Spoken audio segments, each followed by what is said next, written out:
السلام علیکم ناظرین کرام، ایک انتہائی دلچسپ اور ایمان افروز واقعہ پیش خدمت ہے جسے سننے کے بعد یقینی طور پر آپ کا ایمان تازہ ہو جائے گا۔ دوستو، کہا جاتا ہے کہ پرانے وقتوں میں مصر کے ایک گاؤں میں ایک خوبصورت اور جوان عورت رہا کرتی تھی جس کی ایک بیٹی تھی۔ شادی کے چند سال بعد اس کا شوہر، جو پیشے کے اعتبار سے ایک دھوبی تھا، وفات پا گیا۔ لہٰذا اپنی بیٹی کی پرورش کے لیے اس نے اپنے شوہر کے پیشے کو ہی اپنایا اور گاؤں والوں کے کپڑے دھو کر گزارا کرنے لگی۔ وقت گزرتا گیا اور اس نے ایمانداری سے اپنے کام کو جاری رکھا۔ اگر کسی کے کپڑوں سے کوئی قیمتی چیز یا درہم و دینار ملتے تو وہ فوراً اسے واپس کر دیتی۔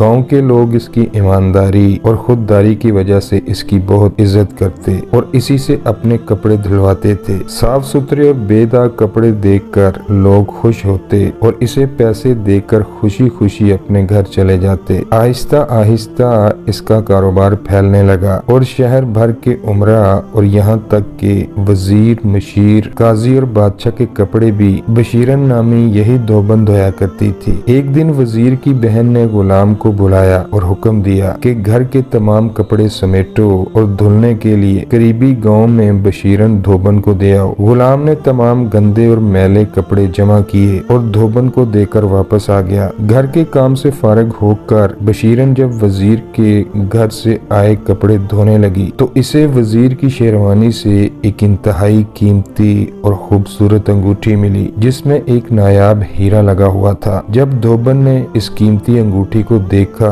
تو ذہن میں خیال آیا کہ اس انگوٹھی کو بیچ کر میرے پاس اتنی دولت آ جائے گی کہ میں اور میری بیٹی عمر بھر باعزت طور پر بغیر کسی محنت مشقت کے آرام کے ساتھ زندگی بسر کر سکتے ہیں۔ لیکن پھر دل میں خیال آیا کہ یہ انگوٹھی کسی کی امانت ہے اور میں امانت میں خیانت نہیں کر سکتی، لہٰذا اس نے فیصلہ کیا کہ میں خود وزیر کے گھر جاؤں گی اور اسے یہ انگوٹھی واپس کر کے آؤں گی۔ پھر اس نے انگوٹھی کو اپنے دوپٹے کے پہلو سے مضبوطی کے ساتھ باندھا اور کام میں لگ گئی۔ کپڑے دھو کر جب وہ گھر پہنچی تو کیا دیکھتی ہے کہ اس کی بیٹی بخار سے بے حال چارپائی پر پڑی ہے۔ اپنی معصوم بچی کو بیماری کی حالت میں دیکھا تو سب کچھ بھول گئی۔ کپڑے ایک طرف رکھے اور بیٹی کو گود میں لے کر پیار کیا، اسے دودھ پلایا اور گھر میں جو دوائی پڑی تھی اپنی بیٹی کو پلائی اور بیٹی کو گود میں لیے ماتھے پر پٹی رکھ رکھ کر بخار کو کم کرنے کی کوشش کرنے لگی اور پھر بالآخر تھکن سے چور بشیرن دھوبن کو نیند نے آ لیا اور وہ بیٹی کے ساتھ ہی سو گئی۔ دوسری طرف محل میں بادشاہ کی انگوٹھی گم ہونے پر کافی پریشان کن صورتحال تھی۔ بادشاہ غصے سے لال پیلا ہو رہا تھا کہ ہمارے بزرگوں کی نشانی خاندانی انگوٹھی آخر کیسے گم ہوگی۔ بادشاہ کے سپاہی اور تمام وزیر و مشیر پریشانی کی حالت میں انگوٹھی کو تلاش کرنے میں لگے ہوئے تھے۔ وہ تمام کے تمام فکر مند تھے کہ اگر انگوٹھی نہ ملی تو بادشاہ ہمیں سخت سے سخت سزا دے گا۔ محل کا چپا چپا چھان مارا لیکن انگوٹھی کا کوئی سراغ نہیں مل رہا تھا۔ بادشاہ کا خاص وزیر علی اکبر انگوٹھی تلاش کرنے میں سب سے آگے تھا اور محل کے خادموں کو خبردار کر رہا تھا کہ شام ہونے سے پہلے اگر تم لوگ انگوٹھی نہ ڈھونڈ پائے تو بادشاہ تمہیں جان سے مار ڈالے گا۔ ادھر بشیرن دھوبن جب صبح نیند سے بیدار ہوئی تو سب سے پہلے بچی کو دیکھا، وہ اب بھی بہار میں تپ رہی تھی۔ دھوبن نے وضو کیا اور نماز پڑھنے کے لیے اپنے رب کے حضور گر گڑا کر دعا مانگنے لگی کہ اے اللہ، تو ہی رحیم و کریم ہے، تو ہی غفور و رحیم ہے، اپنے نبی کے صدقے، اپنی رحمت کے صدقے میری بیمار بیٹی کو صحت یاب کر دے۔ محل میں انگوٹھی کو تلاش کرتے ہوئے 3 دن گزر چکے تھے لیکن انگوٹھی کا کوئی نام و نشان نہیں مل رہا تھا۔ پھر بادشاہ نے تھک ہار کر شہر میں اعلان کروایا کہ جو کوئی بھی میری انگوٹھی ڈھونڈ کر لائے گا اسے 1000 سونے کے سکے دیے جائیں گے۔ اعلان سنتے ہی شہر کا ہر ایک شخص انگوٹھی ڈھونڈنے میں لگ گیا۔ وزیر علی اکبر دل ہی دل میں خوش ہوتا ہوا اپنے گھر آیا اور اپنی بیوی سے کہا کہ میری شیروانی کہاں ہے جس میں نے بادشاہ کی انگوٹھی چھپا کر رکھی ہے۔ بیگم نے کہا اب فکر مند نہ ہو، وہ شیروانی میں نے آپ کے کمرے میں رکھی ہے، آپ یہاں تشریف رکھیں، میں ابھی لے کر آتی ہوں۔ وزیر کی بیوی جب کمرے میں آئی تو کیا دیکھتی ہے کہ جس جگہ اس نے شیروانی رکھی تھی وہ وہاں سے غائب تھی۔ شیروانی کو وہاں نہ پا کر وزیر کی بیوی کے پاؤں تلے سے زمین نکل گئی۔ علی اکبر کو جب اس इसकी खबर मिली तो वो बहुत ज्यादा परेशान हुआ और बीवी को कोसने लगा कि तुम्हारे होते हुए शेरवानी घर से कैसे गायब हो सकती है। इसी दौरान वजीर की बहन कमरे में आई और वजीर के चीखने चिल्लाने की वजह पूछी तो वजीर ने कहा, यहाँ जो शेरवानी रखी थी इसकी तुम्हें कोई खबर है? बहन बोली, वो तो मैंने 3 दिन पहले गुलाम के हाथों बशीरन धोबन के पास धुलने के लिए भेजी है। वजीर ने जब ये बात सुनी तो उसकी हवाइयां उड़ने लगी। बहन ने पूछा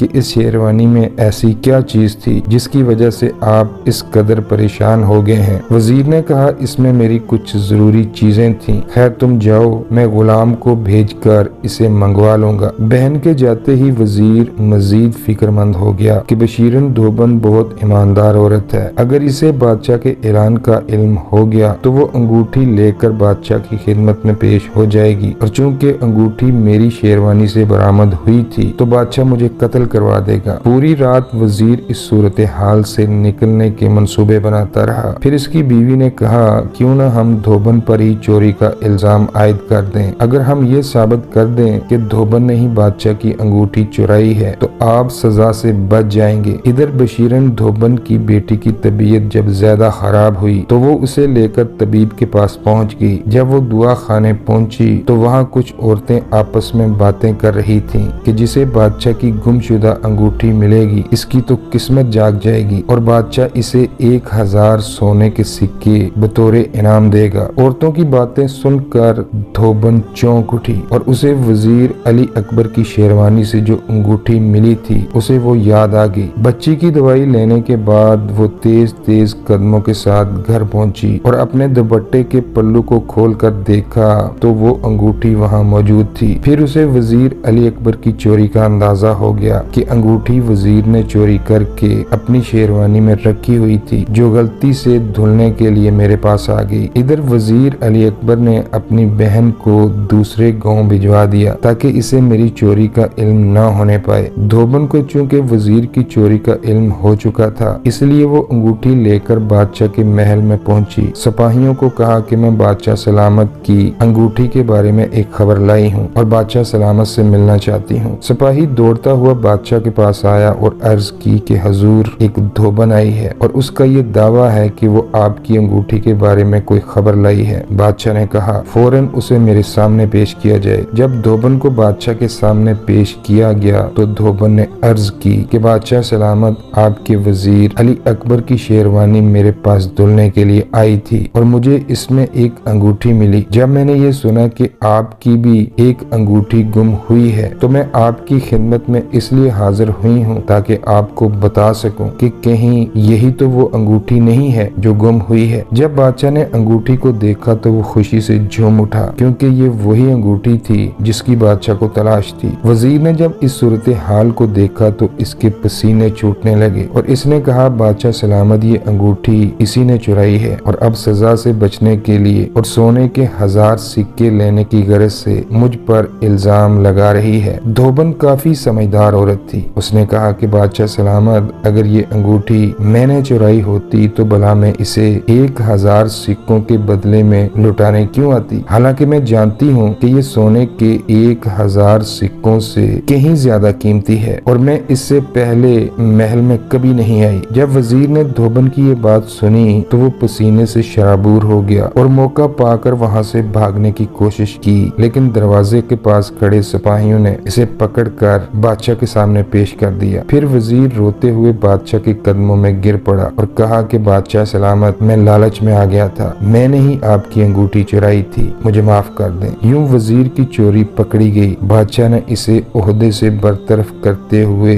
उम्र कैद की सजा सुनाई और जिंदान में डाल दिया और धोबन को 1000 सोने के सिक्के देते हुए मजीद इनामों कराम से नवाजा और फिर इज्जत और एहतराम से सिपाहियों की मौजूदगी में धोबन को इसके घर रवाना किया। चंद दिन बाद बादशाह ने धोबन की नेक नीयती, ईमानदारी और हुस्न जमाल से मुतासर होकर अपने वजीर के जरिए धोबन को निकाह का पैगाम भिजवाया जिसे धोबन ने कबूल कर लिया और यूं वो बादशाह के साथ हंसी खुशी जिंदगी बसर करने लगी। तो दोस्तों, उम्मीद करते हैं आपको हमारी आज की वीडियो भी पसंद आई होगी। पसंद आने की सूरत में वीडियो को लाइक करें और चैनल को सब्सक्राइब करते हुए साथ बने बेल के निशान को भी दबा दें। अल्लाह ताला हम سب کا حامی و ناصر ہو، آمین یا رب العالمین۔